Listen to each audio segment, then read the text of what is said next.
పరిశుద్ధ గ్రంథం నుంచి రోమీయులకు రాసిన పత్రిక 8వ అధ్యాయము 14వ వచనం చదువుకుందాము. రోమీయులకు రాసిన పత్రిక 8వ అధ్యాయము 14వ వచనము. దేవుని ఆత్మ చేత ఎందరు నడిపింపబడుదురో వారందరూ దేవుని కుమారులైందరు. ప్రియమైన దేవుని బిడ్డలారా, మనం ఈ వాక్య భాగం గురించి మాట్లాడుతున్నాం. దేవుడి ఆత్మ చేత ఎందరు నడిపింపబడుదురో వారందరూ దేవుని కుమారులైందరు. ఆత్మీయ జీవితంలో దేవుడిచ్చిన పరిశుద్ధాత్మ చేత నీవు నడిపింపబడుతుంటే దేవుడి కుమారుడివి, దేవుడి కుమార్తెవు అని చెప్పి బైబిల్ గ్రంథం నీకు తెలియచేస్తుంది. మరి బైబిల్ గ్రంథంలో చాలా వచనాలు సూటిగా స్పష్టముగా మన మనసులతోనే మాట్లాడుతూ ఉంటాయి.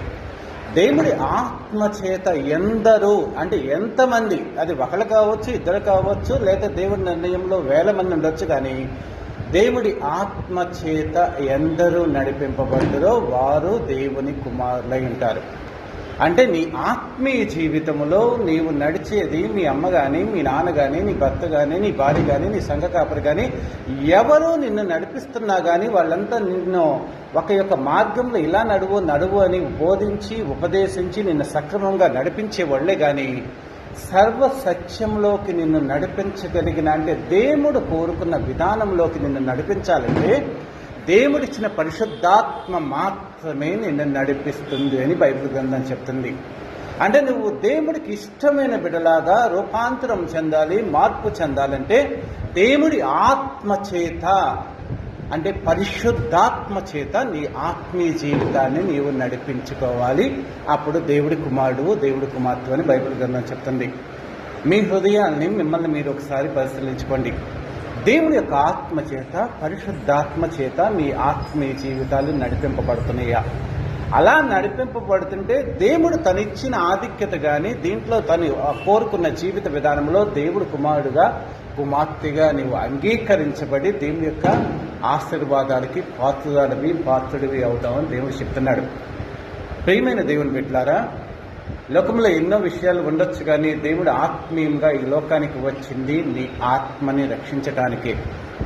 నీ ఆత్మని రక్షించటానికి కాబట్టి వచ్చాడు. కాబట్టి దానికి సంబంధించిన సంగతులనే ఈ క్రొత్త నిబంధన గ్రంథంలో బోధించాడు. భౌతికమైనవి నీకన్నీ ఇవ్వగలిగిన దేవుడిగా ఆయన తను నిరూపించుకొని ఆత్మీయమైన సంగతుల్ని నేను ఆత్మీయ జీవితంలో నడిపించడానికి ఈ లోకానికి వచ్చాడు అన్న సత్యాన్ని ఫస్ట్గా తెలుసుకోండి.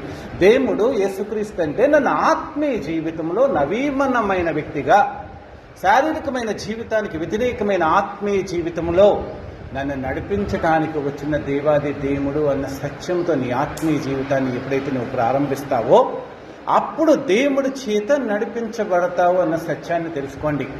ఈ సత్యము ఎవరు ప్రకటించక ఇక్కడ కూడా ఏదో లౌకికమైన ఆశీర్వాదాలు, భౌతికమైన సుఖాలు, సంతోషాలు, ఘనతలు, లేకపోతే అత్యున్నతమైన స్థితిలో నేను నిలబెడతారనే బోధలు విని ఇది ఆత్మీయమైన జీవితము, ఆత్మని పరిశుద్ధపరచడానికి దేవుడు ఈ లోకానికి వచ్చాడన్న సత్యాన్ని క్రైస్తవ సమాజం మర్చిపోతుంది. ప్రియమైన దేవుని బిడ్డలారా, దేవుడి వాక్కుని సత్యముగా అంగీకరించే మనస్సు మీరు కలిగి ఉండి దేవుడి వాక్యాన్ని ఆత్మతో అర్థం చేసుకోవటానికి ప్రయత్నించండి. ఆత్మీయమైన సంగతులు అర్థం కావాలంటే చాలా కష్టతరం. ఎందుకంటే లౌకికమైన మన ఆలోచన విధానాన్ని, ఆత్మీయమైన విషయాన్ని అర్థం చేసుకోవాలంటే అది చాలా కష్టముగా ఉంటుంది, కర్ణ కఠోరంగా ఉంటుంది. యేసుక్రీస్తు పుట్టినప్పుడు దేవదూతలు ఏం చెప్పారు? ఆ లోకంలో దేవుడికి మహిమ కలుగుతుంది, పరలోకంలో భూమి మీద ఆయన ఇష్టలైన మనుషులకు సమాధానము కలుగునుగాక. మొట్టమొదటిగా దేవదూతల చేత ప్రకటించబడిన వాక్యం ఏంటి? భూమి మీద ఆయన ఇష్టలైన మనుషులకు సమాధానము కలుగునుగాక. నీ జీవితంలో నువ్వు సమాధానం కోరుకుంటే దేవుడికి ఇష్టరాలుగా ఉండాలి. అప్పుడు నీ జీవితంలో సమాధానాన్ని ఇస్తాడు. వాక్యము స్పష్టంగా మనతో మాట్లాడుతూ ఉంటుంది, కానీ మనం దానిలో ఉన్న భావాన్ని అర్థం చేసుకొని మన జీవితాన్ని దేవుడికి అర్పించము కాబట్టి దాంట్లో ఉన్న దేవుడి యొక్క బహుమానాల్ని మనం పొందలేకపోతున్నాం. ఇక్కడ ఈ వాక్య భాగం గురించి మనం విపులీకరించుకొని మాట్లాడుకుందాము. ఇక్కడ ఏం చెప్తున్నాడు? దేవుడి ఆత్మ చేత నడిపించబడతాం. దేవుడు ఆత్మస్వరూపి అని బైబిల్ గ్రంథం చెప్తుంది. ఈ యొక్క బైబిల్ ఆరంభంలో, సృష్టి ఆరంభంలో ఆత్మ ఉన్నది. సృష్టి ఆరంభంలోనే మీరు ఆదికాండం 1వ అధ్యాయం చూస్తే దేవుడి ఆత్మ జలముల మీద అల్లాడుచుండునని ఆదికాండము 1వ అధ్యాయం 1వ వచనములో ఉంటుంది. అదే మళ్ళీ ప్రకటన గ్రంథం 22వ అధ్యాయంలో 17వ వచనం చూస్తుంటే ఆత్మయు పెండ్లు కుమార్తెయు రమ్ము అని చెప్పుచున్నాడు, వినువాడును రమ్ము అని చెప్పవలెను అని చెప్తుంది. అంటే దేవుడు యేసుక్రీస్తుని అదే మళ్ళీ 20వ వచనంలో చూసినట్లయితే అవును త్వరగా వచ్చుచున్నానని చెప్పుచున్నాడు. ఆమేన్. ప్రభువైన యేసు రమ్ము. ఆత్మ సృష్టి ఆరంభంలో ఉన్న ఆత్మస్వరూపి అయిన దేవుడు సృష్టి అంతంలో ప్రకటన గ్రంథంలో కూడా ప్రభువైన యేసు రా రా ఈ లోకంలోకి వచ్చేసేసి నీ రాజ్యాన్ని నువ్వు నిర్మించు అని చెప్పి ఆత్మస్వరూపుడైన దేవుడి యొక్క వాక్కుతో బైబిల్ గ్రంథం ముగించబడింది. దేవుడి ఆత్మ జలముల మీద అల్లాడుచుండెను అని ఆత్మ అనే వచనముతో బైబిల్ ప్రారంభమై దేవుడు ఆదియందు దేవుడు భూమి ఆకాశాలను సృజించాడు ఆత్మచేతని బైబిల్ గ్రంథంలో చివరిగా ఏం చెప్తున్నాడు? ప్రభువైన యేసు రమ్మని ఆత్మ పెండ్లు కుమార్తె అంటే మనము వధువు సంఘము, మనము ఆయన్ని పిలవాలి అని చెప్తున్నాడు. అంటే పరిశుద్ధాత్మ దేవుడు సృష్టి ఆరంభం నుంచి సృష్టి అంతం వరకు నిన్ను నడిపించేవాడుగా, దేవుడు వాక్యాన్ని బోధించేవాడుగా ఉన్నాడు. అదే పరిశుద్ధాత్మ దేవుడు అపోస్తల కార్యములు 2వ అధ్యాయం 4వ వచనంలో సర్వ జనుల మీదకి వచ్చినట్లుగా బైబిల్ గ్రంథం చెప్తుంది. పెంతెకోస్తు దినమునాడు అపోస్తల కార్యములు 2వ అధ్యాయము 4వ వచనము ఒకసారి చదవండి.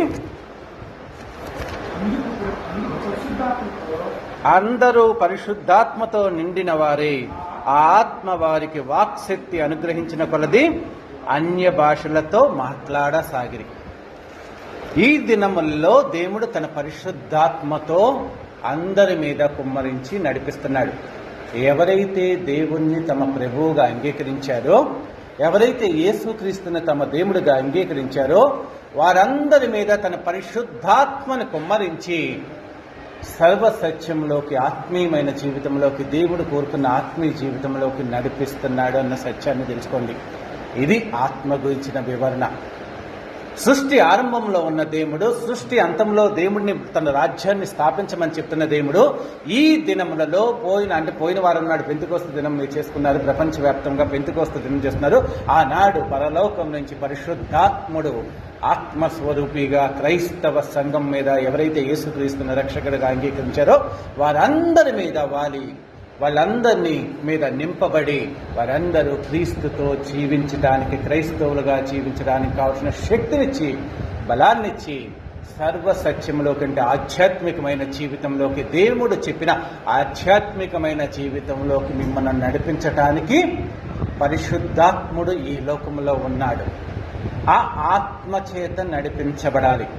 అంటే నీ జీవిత విధానము దేవుడు చెప్పినట్లుగా ఉండాలి. త్రిత్వములో తండ్రి, కుమార, పరిశుద్ధాత్మలో ఒకడైన పరిశుద్ధాత్మ దేవుడు నడిపిస్తున్నట్లుగా నీ జీవిత విధానం ఆత్మీయ జీవితం ఉండాలి. లౌకిక జీవితం అనేది నీ ఇష్టానుసారము, అందులో కూడా పవిత్రత, పరిశుద్ధత కలిగి జీవించమని చెప్పిన దేవుడు ఆత్మీయమైన జీవితంలో మటుకు నీ ఆత్మీయ జీవితాన్ని పరిశుద్ధాత్మ ప్రేరేపణతో, పరిశుద్ధాత్మ శక్తితో నువ్వు నడుచుకో. అప్పుడే నీవు దేవుడి కుమారుడివి, దేవుడి కుమార్తె అని చెప్తున్నాడు. మరి మీరు మీ ఆత్మీయ జీవితంలో దేనితో నడిపించబడుతున్నారు? బైబిల్ గ్రంథం స్పష్టంగా కనబడుతుంది. మిమ్మల్ని అందరినీ ఆత్మీయ జీవితంలో నడిపించడానికి నేను పరిశుద్ధాత్మను పెంతెకోస్తు దినం నాడు ఆకాశం నుంచి కురిపించానని చెప్తున్నాడు. మరి అదే ఎన్నో 2000 సంవత్సరాల నుంచి ఎన్నో పెంతెకోస్తు దినాలు వస్తున్నాయి. ఎంతో పరిశుద్ధాత్మ నింపుదల గురించి ప్రతి సంఘంలో ప్రపంచవ్యాప్తంగా ప్రకటించబడుతుంది. ప్రకటించబడటం వరకేనా? ఆ పరిశుద్ధాత్మను నీ హృదయ అంతరంగంలోకి నువ్వు నింపుకున్నావా? ఆ పరిశుద్ధాత్మ శక్తితో నిన్ను నువ్వు బలంగా చేసుకున్నావా? యేసుక్రీస్తుని ప్రకటించగలిగిన ధైర్యాన్ని నువ్వు తెలుసుకున్నావా? అలాంటి జీవితాన్ని నువ్వు జీవించగలుగుతున్నావా అనేది నువ్వు తెలుసుకో. 2000 సంవత్సరాల నుంచి ఈ పరిశుద్ధాత్మ గురించి ప్రకటించబడుతుండే ప్రపంచవ్యాప్తంగా అందరూ వింటున్నారు. కానీ పరిశుద్ధాత్మలో ఉన్న శక్తిని ఆత్మీయ జీవితంలో నిన్ను ఎంతో శక్తివంతురాల్లాగా, బలవంతుడిగా జీవింప చేయగలిగిన పరిశుద్ధాత్మ శక్తిని నీ జీవితాల్లో నువ్వు అనుమతి ఇవ్వకపోవటం మూలంగా ఆత్మీయ జీవితంలో బహుబలముగా జీవించే క్రైస్తవులుగా మనం ఉండట్లేదు కాబట్టి మనం ఎవరిని మార్చలేకపోతున్నామో, మన జీవిత విధానాన్ని మనం మార్చుకోలేకపోతున్నామో, మన ప్రవర్తన చూసి ఇతరుల దేవుడిని గణపరిచేటట్లుగా మన ఆత్మీయ జీవితం ఉండట్లేదన్న సత్యాన్ని తెలుసుకోండి. ఎందరూ దేవుడి ఆత్మ చేత నడిపించబడతారో వారు దేవుడి కుమారులు, దేవుని కుమారులు, దేవుడి కుమార్తెలు. ఆదికాండంలో ఫస్ట్ సృష్టి ఆరంభంలో దేవుడు ఒక వ్యక్తిని చేసుకున్నాడు. ఎవరిని చేసుకున్నాడు? ఆదామును చేసుకున్నాడు. ఆదాము ఎవరి కుమారుడు? ఆదాము దేవుడి కుమారుడు అని బైబిల్ గ్రంథంలో ఉంటుంది. మీరు లూకా సువార్త 3వ అధ్యాయంలో చూసినట్లయితే 3వ అధ్యాయంలో చివరి వచనం 38వ వచనంలో ఆదాము దేవుని కుమారుడు. మళ్ళీ అదే చూసినట్లయితే యేసుక్రీస్తు కూడా దేవుడి కుమారుడు అని చెప్తాడు. మార్కు సువార్త 1వ అధ్యాయం 1వ వచనం చూస్తే దేవుడి కుమారుడు అయిన యేసుక్రీస్తు సువార్త ప్రారంభం అంటది. అంటే యేసుక్రీస్తు దేవుడి కుమారుడే, ఆదాము దేవుడి కుమారుడే. మరి దేవుడి కుమారుడిలో ఉన్న వైవిధ్యాన్ని మనం తెలుసుకుందాం. ఆదికాండంలో మనం చూసినట్లయితే దేవుడి కుమారుడుగా ఆదామును చేసుకున్నాడు. ఆదామును చేసుకున్న విధానము సర్వ సృష్టిలో ప్రతి వ్యక్తికి, ప్రతి విశ్వాసికి తెలుసు. కాకపోతే దాంట్లో ఉన్న ఆధ్యాత్మికమైన వివరణను మనం తెలుసుకుందాం. ఆధ్యాత్మికమైన వివరణ ఏంటంటే, ఆదాముని నేల మంటితో దేవుడు చేశాడు. దేవుడు చేశాక ఏం చేశాడు? దేవుడు చేసిన తర్వాత తన జీవాత్మని నరుడిలో ఊదితే అతడు జీవ ఆత్మ అయ్యాడని చెప్పేసి బైబిల్ గ్రంథం చదువుకున్నాం. మనం ఒకసారి 2వ అధ్యాయము 7వ వచనం చదువుకున్నాము. ఆదికాండము 2వ అధ్యాయం 7వ వచనము. దేవుడైన యెహోవా నేల పంటితో నరులను నిర్మించి వాని నాసికా రంధ్రములలో జీవ వాయువును ఊదగా నరుడు జీవాత్మ ఆయను.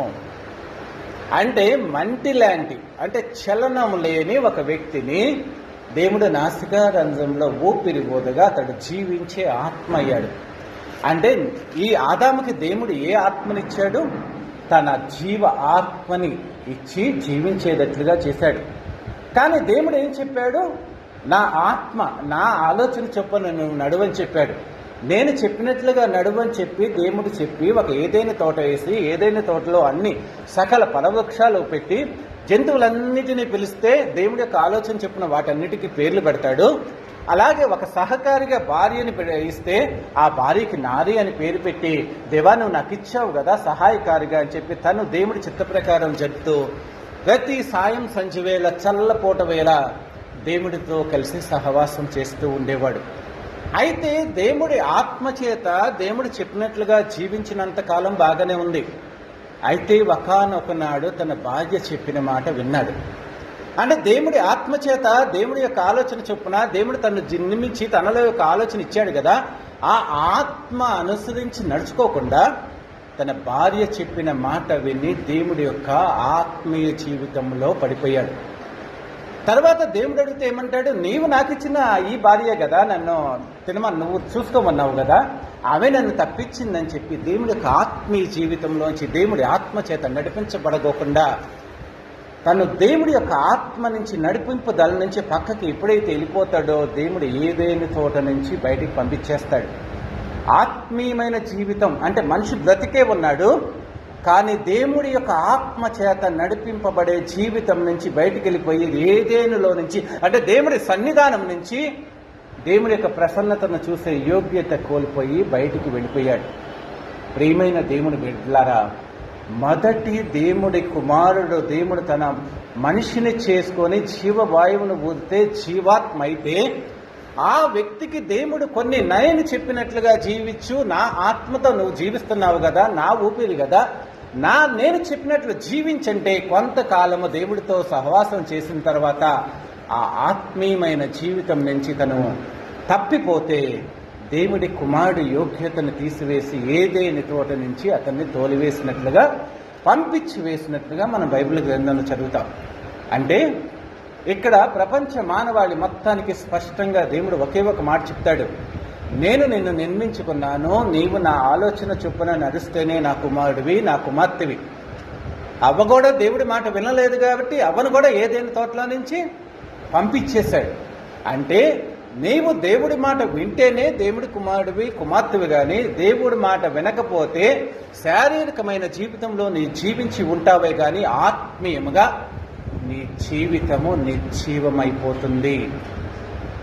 అంటే మనిషివి బ్రతికే ఉంటావు, నీ శారీరకంగా ఆత్మలో జీవం ఉండదు.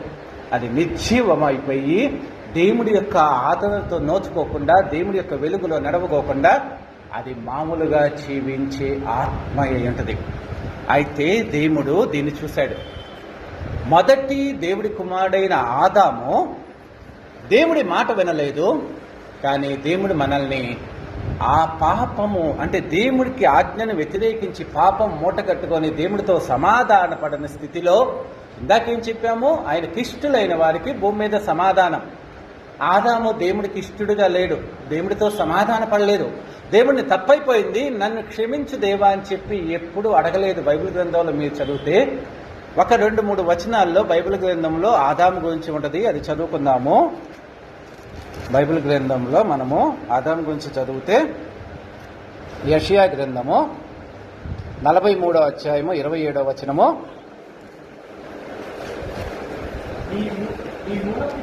నీ మూలపితరుడు పాపము చేసిన వాడే, నీ మధ్యవర్తులు నా మీద తిరుగుబాటు చేసిన వారే, కావున నేను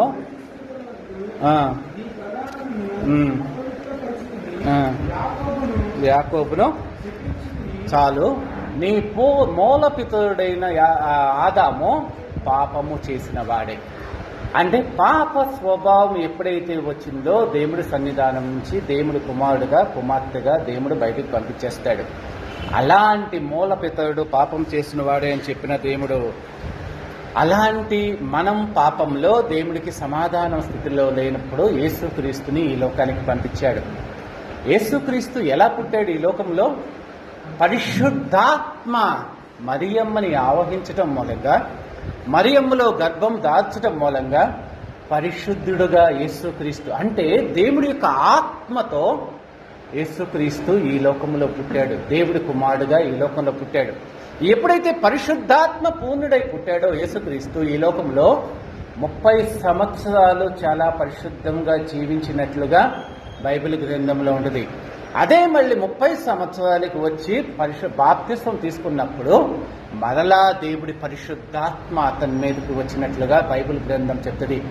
ఆ పరిశుద్ధాత్మని పొందుకున్నప్పుడు ఆకాశం నుంచి దేవుడు ఒక మాట చెప్తాడు, ఇతడు నా ప్రియ కుమారుడు, ఇతడి యందు నేను ఆనందించుచున్నాను. మరి పరిశుద్ధాత్మ ప్రేరేపణతో యేసుక్రీస్తు ఈ లోకానికి పుట్టినప్పుడు కన్యకైన మరియ ద్వారా అదే పరిశుద్ధాత్మతో 30 సంవత్సరాలు పవిత్రమైన జీవితాన్ని జీవించి పరిశుద్ధుడుగా జీవించి దేవుడి నిబంధన ప్రకారము బాప్తిసం తీసుకొని మరలా దేవుడి యొక్క పరిశుద్ధాత్మని పొందుకున్నప్పుడు దేవాది దేవుడు ప్రపంచ మానవాళికి మరలా స్పష్టమైన సందేశాన్ని ఇచ్చాడు. ఇదిగో ఇతడు నా ప్రియ కుమారుడు, ఇతడి యందు నేను ఆనందించుచున్నాను.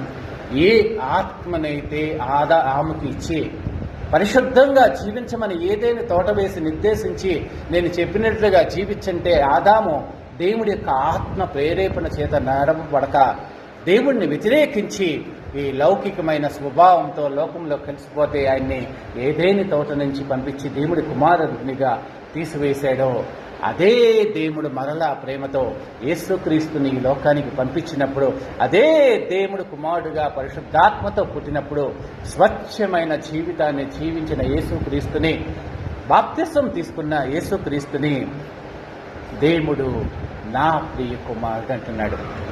పరిశుద్ధాత్మని పొందుకున్న తర్వాత యేసుక్రీస్తుకు దేవుడిచ్చిన బిరుదేంటో తెలుసా? ఇతడు నా ప్రియ కుమారుడు, దీని యందు నేను ఆనందించుచున్నాను. బాప్తిసం తీసుకోగానే చెప్పాడా? బాప్తిసం తీసుకోగానే చెప్పలేదు కదా. బాప్తిసం తీసుకున్న వెంటనే ఆకాశం నుంచి పరిశుద్ధాత్మ దేవుడి మీద వచ్చి వాలగా దేవుణ్ణి అలాగూ ఆవహించగా అప్పుడు దేవాది దేవుడు చెప్తున్నాడు, ఇతడు నా ప్రియ కుమారుడు, ఇతడి యందు నేను ఆనందించుచున్నాను. ప్రియమైన సంగమా, ప్రియమైన దేవుని బిడ్డలారా, దేవుని వాక్యములో ఉన్న మర్మాన్ని మీరు తెలుసుకోండి. దేవుణ్ణి తెలుసుకున్నంత మాత్రాన మనం క్రైస్తవులుగా పిలువబడతాం. బాప్తిసం తీసుకున్నంత మాత్రం నువ్వు క్రైస్తవురాలుగా సమాజంలో పిలువబడతావు. నువ్వు చేసే ప్రార్థన క్రైస్తవురాలుగా దేవుడి సన్నిధానానికి వెళ్తే గాని ఆయన ప్రియమైన కుమారుడుగా నువ్వు పిలువబడాలంటే, దేవుడి చేత దేవుడి కుమారుడు అని పిలువబడాలంటే ఆయన పరిశుద్ధాత్మ చేత అభిషేకించబడాలి. ఆ పరిశుద్ధాత్మ చేత నువ్వు అభిషేకించబడినప్పుడు దేవుడు నిన్ను తన ప్రియమైన కుమారుడుగా స్వీకరించినట్లు అప్పటి నుంచి ఆయన ఆత్మ చేత నీవు నడిపించబడతావు.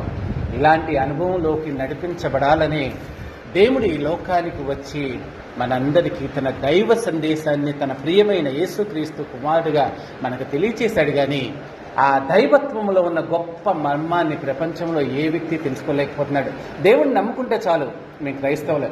బాప్తిస్వం తీసుకుంటే చాలు, ఆ బాప్తిస్వంలో దేవుడితో నువ్వు పరిపూర్ణంగా 100% పూర్ణ హృదయంతో, నీ పూర్ణ ఆత్మతో, నీ పూర్ణ మనసుతో దేవుడిని ప్రేమించి ఆయన్ని నీ దేవుడిగా అంగీకరించావా లేదా అనేది మనల్ని మనం చూసుకుంటే తెలిసిద్ది. దేవుడు ఒకే ఒక ఆజ్ఞ ఇచ్చాడు క్రొత్త నిబంధనలో, నీ పూర్ణ హృదయంతో, నీ పూర్ణ ఆత్మతో, నీ పూర్ణ మనసుతో నీ దేవుడైన యెహోవాను ప్రేమించవలెను.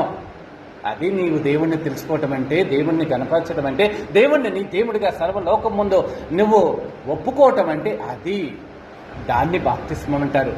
100% నీ జీవితంలో దేవుణ్ణి నీ దేవుడిగా నువ్వు ఏనాడైతే ఒప్పుకుంటావో అప్పుడు దేవుడితో బాప్తిస్మం తీసుకున్నట్లు, నిబంధన చేసుకున్నట్లు, ఆ నిబంధన చేసుకున్న వ్యక్తులకి దేవుడు పరిశుద్ధాత్మనిచ్చి ఆ పరిశుద్ధాత్మ చేత నడిపిస్తూ ఉంటాడు అన్న సత్యాన్ని తెలుసుకోండి. మనం బైబిల్ గ్రంథంలో చూసినట్లయితే రోమీయులకు రాసిన పత్రిక 6వ అధ్యాయము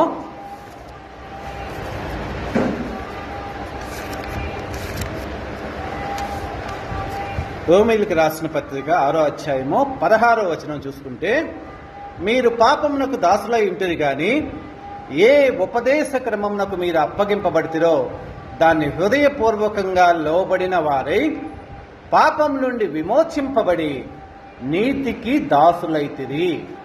ఇందుకు దేవుడికి స్తోత్రం. మనందరికీ యేసుక్రీస్తు గురించి సత్యం ప్రకటించబడుతుంది. సర్వలోకములో సువార్త ప్రకటించబడుతుంది. ఆయన నీ కొరకు ఈ లోకానికి వచ్చాడు, నీ కొరకు ఎలా జీవించాలో బోధించాడు, నీ కొరకు చనిపోయాడు, నీ కొరకు పునరుత్థానుడై లేచాడు.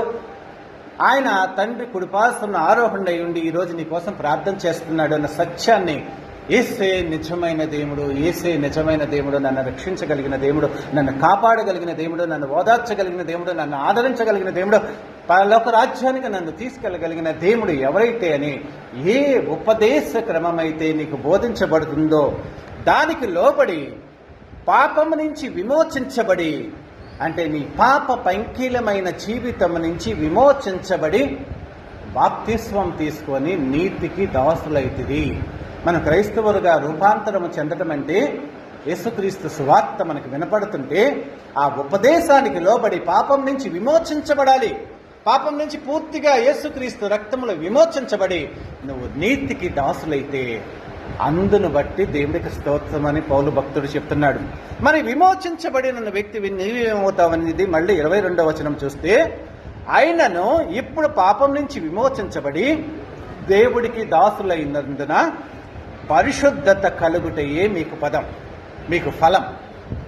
అంటే పాపం నుంచి విమోచించబడి దేవుడికి దాసులవుతారు. ఆ దేవుడికి దాసులు అవటం మూలంగా మీ జీవితంలో కలిగేది ఏంటంటే ఆయన రక్త ప్రోక్షణతో మీరు పరిశుద్ధులుగా తీర్చిదిద్దబడతారు అన్న సత్యాన్ని తెలుసుకోవాలి. ఆ పరిశుద్ధులుగా మిమ్మల్ని తీర్చిదిద్దటమే మీకు ఫలము, దాని అంతము నిత్య జీవము. అంటే మనం ఏ ఉపదేశమైతే వింటున్నామో ఉపదేశానికి లోబడి పాపం నుంచి విమోచించబడి దేవుడికి దాసులై ఆ దేవుడికి దాసులు అవడం మూలంగా మన జీవితంలో బాప్తిసం తీసుకొని పరిశుద్ధపరచబడి ఆ పరిశుద్ధులుగా జీవించడానికి నిర్ణయించుకోవటమే దేవుడి యొక్క స్తోత్రం చెల్లించాలి, దేవుడు నీకు ఇచ్చే ఫలం అని చెప్తూ దానివల్ల నీకు వచ్చేది ఏంటంటే నిత్య జీవము అని చెప్తున్నాడు. అంటే ఎటర్నల్, ఇప్పుడే కాదు, ఇప్పుడు జీవించడమే కాదు, నువ్వు నిరంతరము జీవించేటట్లుగా నీకు ఫలమిస్తానంటున్నాడు. కింద చూస్తే పాపము వలన వచ్చే జీవితము మరణము, అయితే దేవుడి కృపావరము మన ప్రభు అయిన యేసు క్రీస్తునందు నిత్య జీవము.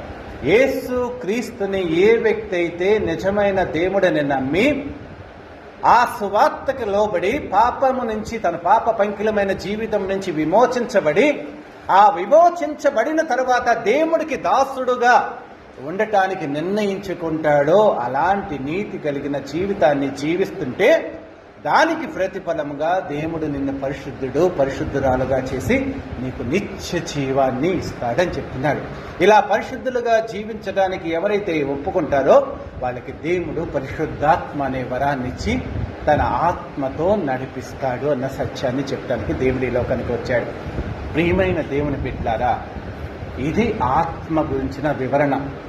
మీలో ఎంతమందికి అర్థమైందో లేదో నాకు అర్థం కాదు, కానీ మరలా ఇంటికి వెళ్ళిన తర్వాత రిపీటెడ్గా ఈ విచనాలను చదువుకుంటూ దేవుడి ప్రేమ ఎంత అమోఘమైనదో ఒకసారి తెలుసుకుంటే, క్యాజువల్గా దేవుడు ఆకాశం నుంచి వచ్చి మన కోసం చచ్చిపోవాల్సినంత అవసరం లేదు. పాత నిబంధన గ్రంథంలో ఎన్నో అద్భుతాలు చేశాడు.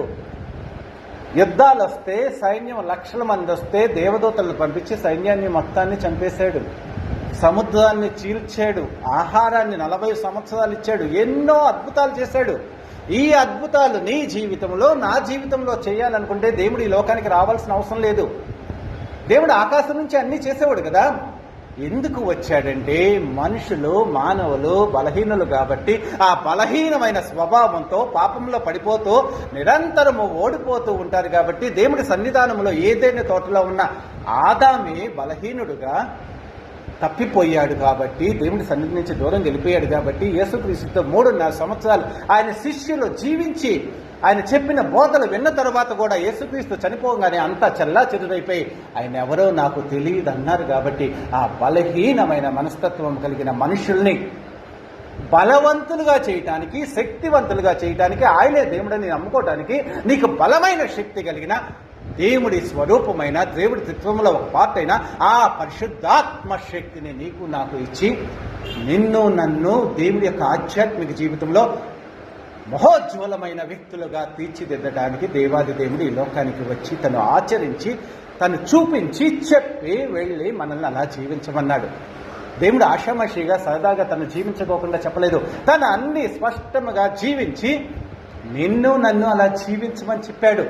ఆత్మీయమైన దేవుడు పరిశుద్ధాత్మతో జీవించి 33.5 సంవత్సరాలు తన సిలువ మరణాన్ని కూడా ఎదుర్కొని సంతోషంతో సహిస్తూ దేవుడి చిత్తాన్ని నెరవేర్చి పరలోక రాజ్యంలో ఆసీనుడయ్యాడంటే తండ్రి కుడిపాసున్న అది పరిశుద్ధాత్మ ద్వారా మాత్రమే సాధ్యమైందన్న సత్యాన్ని తెలుసుకోండి.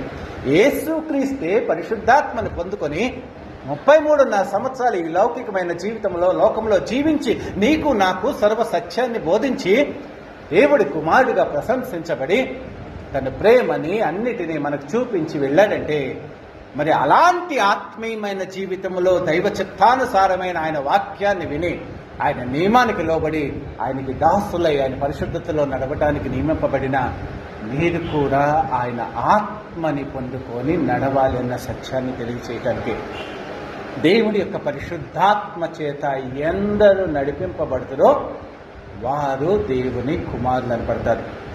ప్రియమైన దేవుని బిడ్డలారా, వాక్య భాగము స్పష్టంగా చెప్పబడుతుంది. మీరు ఆత్మీయ జీవితంలో జీవించాలి. ఆత్మీయ జీవితము ఆత్మ చేత నడిపించబడే జీవితము. శారీరకమైన జీవితం అంటే శారీరకమైన బంధాలతో జీవించే జీవితము. అక్కడ అందరూ ఉంటారు, చుట్టాలు పక్కాలు అంతా ఉంటారు. కానీ ఆత్మీయమైన జీవితంలో నీవు ఆత్మ చేత మాత్రమే ఆ జీవితము బంధించబడి దానితోనే నడిపించబడాలి. అది ఆత్మీయమైన జీవితం. అదే క్రైస్తవ జీవితము. అదే నీ యొక్క దేవుడి యొక్క పరలోక రాజ్యానికి నన్ను నడిపించే జీవితం. మరి ఈ ఆత్మీయ జీవితంలో మనం ఎంత క్యాజువల్గా ఏదో యథాలాపంగా ఎలా నడుస్తున్నామో, దేవుడిని నమ్ముకుంటున్నాము కానీ దేవుడి వాక్యంలో ఉన్న మర్మం తెలియదు. అదే మీరు పరిశుద్ధాత్మని పొందుకునేటట్లుగా దేవుని ఎదుట విధేయత కలిగి కనిపెట్టి, దేవా నా హృదయాన్ని నీకు అర్పించుకుంటున్నాను, నా హృదయంలో పవిత్రంగా ఉంచుకున్నాను, నువ్వు వచ్చి నాతో నివసించు దేవా, నన్ను నడిపించు దేవా అని ఏ వ్యక్తి అయితే కనిపెట్టి విధేయత కలిగి ఆయన బ్రతిమలాడుకొని అడిగి ఆ పరిశుద్ధాత్మని పొందుకుంటారో, ఆ పరిశుద్ధాత్మని పొందుకున్న వారి జీవితము దేవుడి చేత నడిపించబడుతుంది. వాళ్ళు దేవుడి కుమారులు. దేవుడి పరలోక రాజ్యానికి వెళ్ళగానే దేవుడు నన్ను ఒప్పుకోవాలంటే ఇతడు నా కుమారుడు, ఇతడు నా కుమార్తె ఇతడు ఆదాము చేసినట్లుగా పాపం చేయలేదు, నా శిష్యులు పారిపోయినట్లుగా పారిపోలేదు, కానీ నా కోసం జీవితంలో నిలబడ్డారు, తమ కుటుంబంలో నిలబడ్డారు, సమాజంలో నిలబడ్డారు, నా కోసము జీవించారని నీ గురించి దేవాది దేవుడు పరలోక రాజ్యంలో సర్టిఫికెట్ ఇస్తాడు. అక్కడ సర్టిఫికెట్ ఇవ్వాలంటే నువ్వు ఇక్కడ దేని చేత నడిపించబడాలి అన్న సత్యాన్ని బైబిల్ ద్వారా మనకు బోధించాడు. ఆత్మ చేత నడిపించబడతాం. దేవుడి ఆత్మ చేత నడిపించబడిన వ్యక్తులు ప్రపంచంలో బైబిల్ గ్రంథంలో చాలామంది ఉన్నారు. మోషే దేవుడి ఆత్మ చేత నడిపించబడి 40 సంవత్సరాలు ఇశ్రాయేల్ ప్రజల్ని నడిపించాడు అని బైబిల్ గ్రంథం. మోషే ఎక్కడుంటే అక్కడ దేవుడి సన్నిధి ఉంటుంది.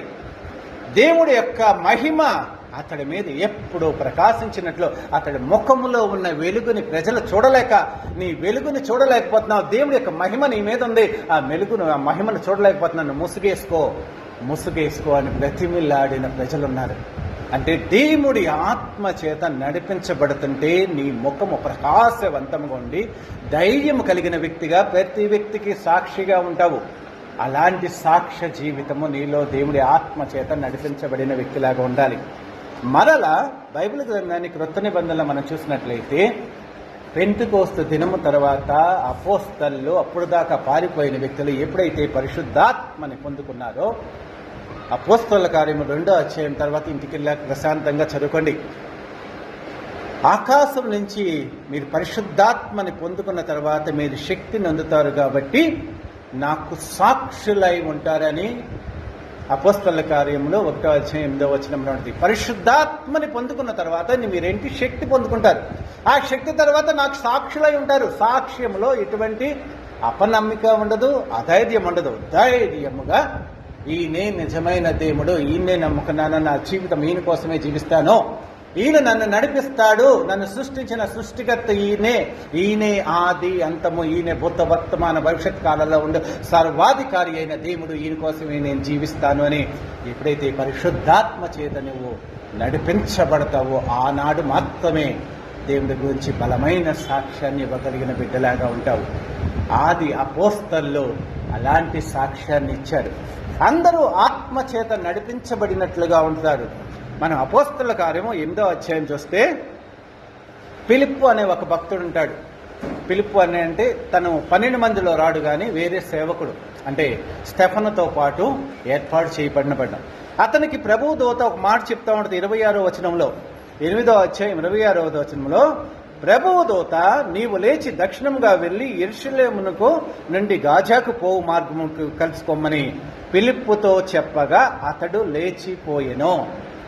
ప్రభువు ఆత్మ చెప్తుంది నువ్వు వెళ్ళు ఆ మార్గాన్ని కలుసుకో అంటే వెంటనే అతడు లేచి వెళ్ళాడు. ఎందుకు దేవా, ఏముంది, నేను అక్కడికి వెళ్ళి ఏం చేయాలి, నేనేం చేయాలి, నన్ను ఎందుకు పంపిస్తున్నావు, నా మళ్ళా ఇక్కడ బోర్డులంతా పనిచేస్తున్నాను కదా, ఇక్కడ నేను సంఘాన్ని నడిపిస్తున్నాను కదా, ఇక్కడ నేను సేవను నడిపిస్తున్నాను కదా, చాలా మంది నా బంధువులు ఉన్నారు కదా, చుట్టాలు ఉన్నారు కదా, నేను ఎందుకు వెళ్ళాలని అడగలా, నువ్వు వెళ్ళు యెరూషలేము నుంచి గాజాకి వెళ్ళే మార్గంలో నిలబడంటే వెంటనే లేచి వెళ్ళేను అన్నది.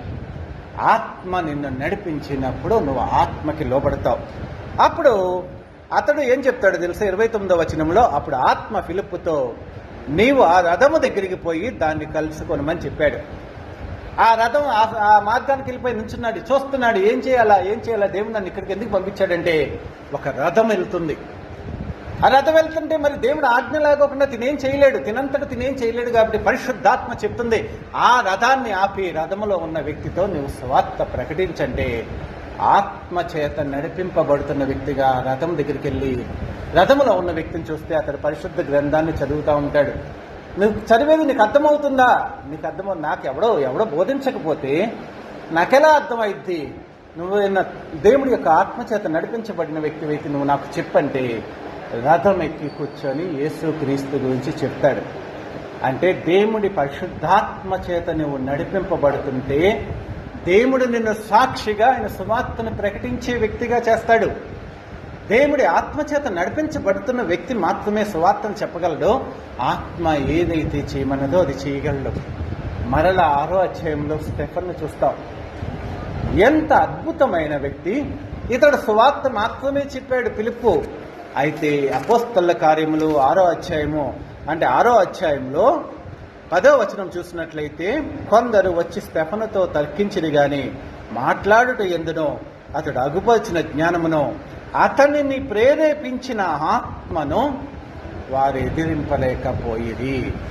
జ్ఞానముతో అతడు దేవుడు వాక్యం గురించి మాట్లాడుతుంటే అతడిలో ఉన్న ఆత్మ అతన్ని నడిపిస్తూ ఉంటే దాన్ని ఎవడు తక్కువలేకపోయాడు, ఎదుర్కోలేక. తర్వాత 7వ అధ్యాయం మొత్తము దేవుడి యొక్క సృష్టి నుంచి యేసుక్రీస్తు వచ్చే వరకు క్రైస్తవ్యం అంటే యేసుక్రీస్తు యొక్క చరిత్ర, దేవుడి యొక్క చరిత్ర, సంఘ చరిత్ర మొత్తము విపులీకరించి పరిశుద్ధాత్మ ప్రేరేపణతో బైబిల్ గ్రంథ వివరణ మొత్తం ఆదికాండం మొదలుకొని యేసుక్రీస్తు చనిపోయి పరిశుద్ధాత్మ పెంతెకొస్తు దినము దాకా క్రైస్తవ సంఘం ఏర్పడేంతవరకు దేవుడి యొక్క సువార్తని ప్రకటిస్తాడు. అది ఆత్మశక్తితోనే సాధ్యం. అంతకుముందు భయపడిన వ్యక్తులు ఈరోజు ప్రపంచంలో దేవుడి యొక్క సువార్త మొత్తాన్ని ఎలా చెప్పగలిగాడు ఈ స్టెఫను? ఆత్మ తనని ఆవహించి నడిపించిన రీతిని బట్టి దేవుడి యొక్క వాక్యాన్ని ఎంతో గంభీరంగా అందరికీ అర్థమయ్యేటట్లుగా చెప్పగలిగాడు. మరి అదే ప్రకటన గ్రంథంలో చూడండి, ఆత్మ కొనిపోయింది.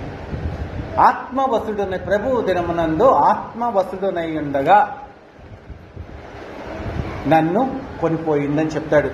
ప్రకటన గ్రంథం 1వ అధ్యాయంలో చూడండి, ప్రభువు దినమందు ఆత్మవసుడునై ఉండగా 10వ వచనం, ప్రభువు దినమందు ఆత్మవసుడునై ఉండగా బూరధ్వని వంటి గొప్ప స్వరము నాకు వినపడింది.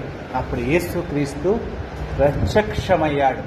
అదే 4వ అధ్యాయంలో కూడా ఆత్మవసుడై ఉంటే పరలోక రాజ్యానికి వెళ్ళిపోయినట్లుగా ఉంటే, ఆత్మచేత నడిపింపబడుతున్న వ్యక్తి ప్రభు యొక్క దర్శనాన్ని చూశాడు.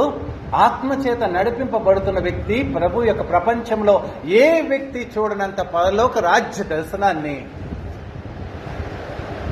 అపోస్తలుడైన యోహాను చూసినట్లుగా బైబిల్ గ్రంథం చెప్తుంది. ప్రియమైన దేవుని బిడ్డలారా, దేవుడి ఆత్మచేత నడిపింపబడితే నువ్వు సువార్తను ప్రకటిస్తావు. దేవుడి యొక్క గొప్ప వాక్యాన్ని కానీ దేవుడి యొక్క గొప్పతనాన్ని కానీ ప్రపంచవ్యాప్తంగా ప్రకటిస్తావు. దేవుడి యొక్క ప్రత్యక్షతను చూడగలవు, పరలోక రాజ్యం యొక్క ప్రత్యక్షతను చూడగలవు.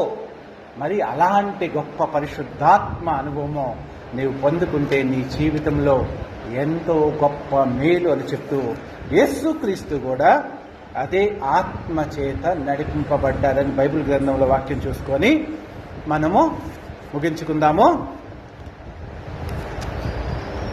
లూకాసు వార్త 3వ అధ్యాయము 21-22 వచనాల్లో చదువుకున్నాం. ప్రజలందరూ బాప్తిసం పొందినప్పుడు యేసు కూడా బాప్తిసం పొంది ప్రార్థన చేయుచుండగా ఆకాశము తెరవబడి పరిశుద్ధాత్మ శరీరాకారంతో పావురం వల్లే ఆయన మీదకు వచ్చిన.